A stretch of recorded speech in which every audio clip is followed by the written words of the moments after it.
Welcome to this special edition of Star Coverage. Behind me is the Baker Community Center, which is now home to a very special display.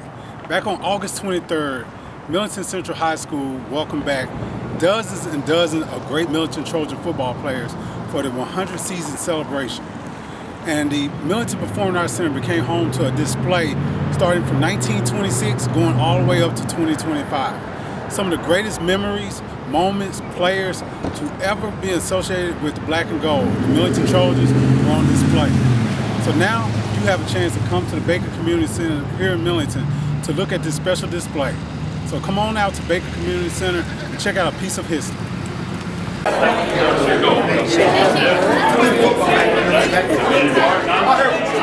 Oh!